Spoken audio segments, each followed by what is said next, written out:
Bonjour à tous. Nous sommes au mois de Marie. Le Saint-Père lui-même nous a tous appelés, par sa lettre du 25 avril, à prier le chapelet pendant ce mois de mai. Il paraît donc opportun de méditer en ce mois la vie de chrétiens qui ont été plus spécialement fidèles au chapelet ou au port du scapulaire, comme c'est le cas du jeune Africain martyr dont nous allons nous entretenir aujourd'hui. Le scapulaire désigne deux morceaux d'étoffe reliés par deux rubans, en sorte qu'un morceau soit porté sur la poitrine et l'autre dans le dos. Il s'agit du manteau symbolique de la Vierge Marie, dont le port a été encouragé par la Vierge Marie elle-même au cours d'une apparition dont elle a gratifié le fondateur des Carmes, un Anglais, Saint Simon Stock, au XIIIe siècle. On appelle cet objet pieux, cet objet de piété, un scapulaire parce qu'il est porté sur les épaules, scapulé en latin. Saint Jean Bosco, je dis ça au hasard évidemment, portait le scapulaire, mais aussi la plupart des papes des 3 derniers siècles, en particulier Saint Jean-Paul II. Voici donc l'histoire d'Isidore. Au début du XXe siècle, un jeune Africain est resté fidèle au port du scapulaire jusqu'à la mort sanglante. Isidore Bakanja est né à Bokendela, dans l'actuelle République démocratique du Congo, vers 1885. Son père, Iyonzoa, est issu d'une famille d'agriculteurs. La famille de sa mère, Inyuka, vit de la pêche. Bakanja a un frère aîné, une sœur cadette. La famille est païenne, mais les valeurs de la morale naturelle, véhiculées par les meilleures traditions africaines, y sont à l'honneur. Iyonzoa, le papa, ne pratique pas la polygamie. Bakanja se montre exemplaire dans l'obéissance à ses parents. Beaucoup plus tard, son bourreau tentera de justifier ses violences à l'égard du jeune homme en l'accusant d'avoir volé des bouteilles de vin, mais tous les témoins s'insurgeront contre ces calomnies, personne n'ayant jamais surpris Bakanja commettant le moindre vol. À l'époque de la naissance de Bakanja, la conférence de Berlin avait reconnu la souveraineté du roi des Belges, Léopold II, sur ce qui deviendra plus tard l'État indépendant du Congo, qu'on appelle désormais Congo-Kinshasa ou République démocratique du Congo. Dès lors, la région a vu affluer les missionnaires, mais aussi des aventuriers cherchant à s'enrichir à peu de frais. Depuis, divers exploitants ramassent, pour le compte du roi, les richesses du bassin congolais, notamment le caoutchouc et l'ivoire, et les acheminent vers la côte de l'océan Atlantique. Les populations locales fournissent pour ce travail une main-d'œuvre peu coûteuse. Comme beaucoup de jeunes de son village, Bakanja rêve d'aller travailler à Mbandaka, ville située non loin vers le sud. Peu après sa majorité, il descend le fleuve et s'engage comme maçon à Mbandaka. Là, il rencontre des moines trappistes, c'est-à-dire des cisterciens réformés, à la mission de Bolokua Nzimba. Il découvre avec émerveillement la foi chrétienne et impressionné par l'accueil, la bonté et le dévouement des missionnaires auprès des pauvres et des malades, il demande le baptême.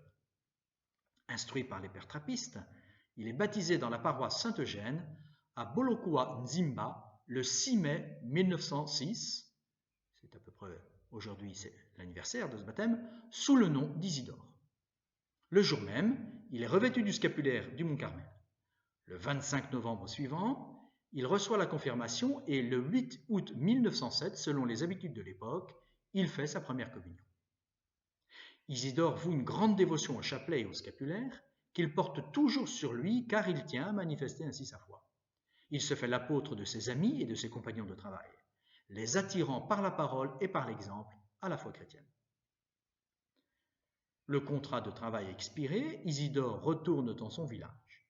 Son père lui demande où sont passées les amulettes qu'il lui avait confiées avant son départ.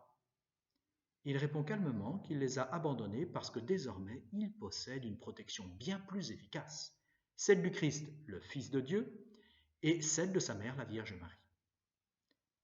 En dépit des avertissements de ses amis qui redoutent les Européens, Isidore accepte un poste de domestique à Buzira, dans la maison d'un surveillant de la plantation appelé Reinders de la SAB, c'est-à-dire la Société anonyme belge qui exploite le caoutchouc et l'ivoire. Là, il est reconnu comme un ouvrier exemplaire, travailleur et consciencieux. Frappé par sa sagesse, beaucoup le choisissent comme catéchiste. Muté à Ikili, Reinders y emmène Isidore, dont il apprécie les qualités humaines. Le gérant local de la SAB, Van Cauter, est connu pour sa dureté et son opposition farouche au christianisme et aux missionnaires chrétiens. Reinders engage Isidore à dissimuler sa foi chrétienne pour éviter des ennuis.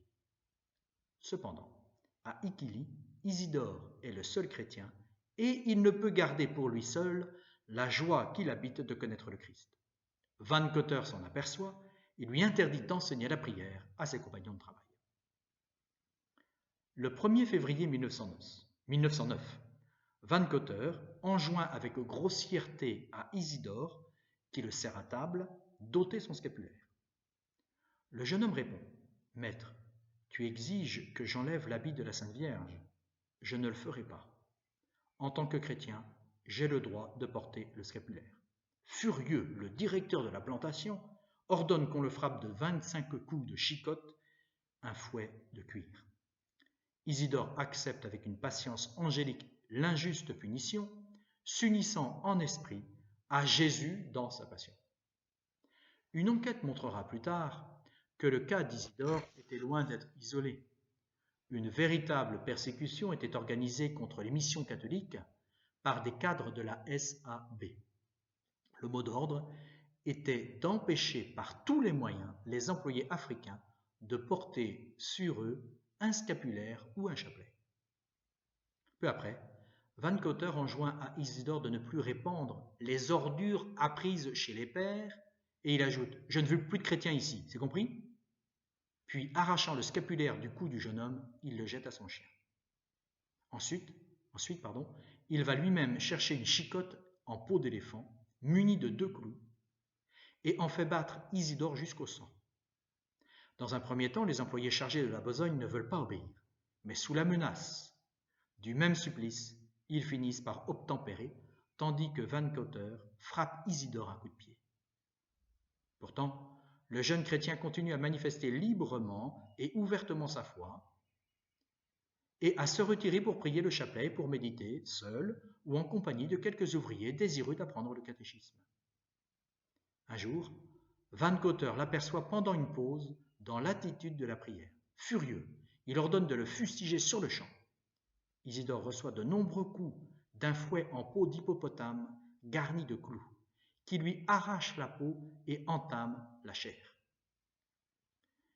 Lors du procès de béatification, en 1913, les témoins parleront d'au moins 200 coups.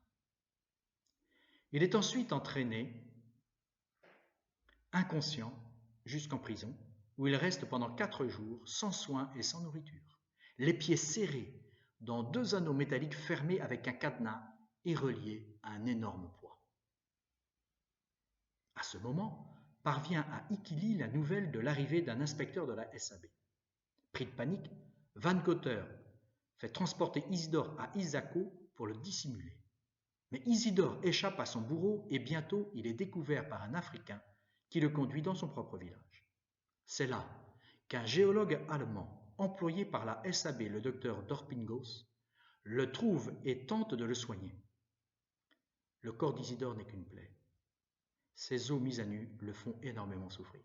« Je vis un homme, témoignera Dorpingos, le dos labouré de plaies profondes, s'aidant de 2 bâtons pour s'approcher de moi, rampant plutôt que marchant. J'interroge le malheureux, qu'as-tu fait pour mériter une telle punition ? Il me répond qu'étant catéchiste de la mission catholique des trappistes de Bamagna, il avait voulu convertir les travailleurs de la factorerie et c'est pour cela que le blanc l'avait fait fouetter avec une lourde cravache garnie de clous pointus. Mais l'infection est devenue irréversible. Une septicémie se déclare et on conduit Isidore chez un cousin à Buzira pour y recevoir des soins. Les 24 et 25 juillet, 2 pères trappistes viennent lui administrer les derniers sacrements, confession, onction des malades et commune. Isidore pardonne à ses bourreaux et prie pour eux. Père, dit-il à l'un des missionnaires, je ne suis pas fâché. Le blanc m'a frappé, c'est son affaire. Il doit savoir ce qu'il fait. Bien sûr, au ciel, je prierai pour lui. Le 15 août, les chrétiens du lieu se réunissent devant la maison où gît le mourant. Celui-ci rayonne de joie de pouvoir s'unir à la communauté pour louer Marie dans le mystère de son assomption au ciel. Au grand étonnement de tous, il se lève et fait quelques pas en silence, le chapelet à la main. Puis il se recouche, entre en agonie et s'éteint le scapulaire au cou. Il a alors environ 24 ans.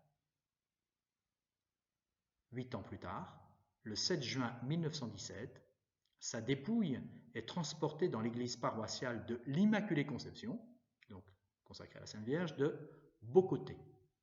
Le 24 avril 1994, pendant l'assemblée spéciale du Synode des évêques pour l'Afrique, le pape Jean-Paul II béatifie Isidore Bakanja, qui sera proclamé patron des laïcs de la République démocratique du Congo en 1999. Le scapulaire, pour conclure, manifeste la consécration et l'appartenance volontaire à Marie. Par l'intermédiaire du scapulaire, affirmait le pape Jean-Paul II, les dévots de la Madone du Carmel expriment leur volonté de modeler leur existence sur l'exemple de Marie, la mère, la patronne, la sœur, la Vierge très pure, accueillant avec un cœur purifié la parole de Dieu et se dévouant avec zèle au service des frères. En retour, pourrions-nous commenter, Notre-Dame s'est engagée à protéger celui qui porte cet habit en toute occasion, mais particulièrement à l'heure de la mort, comme nous le demandons aussi dans chaque « Je vous salue Marie ». Confions-nous donc totalement à Marie, qui nous conservera dans l'amour de Dieu et du prochain. Bon et saint mois de mai à tous.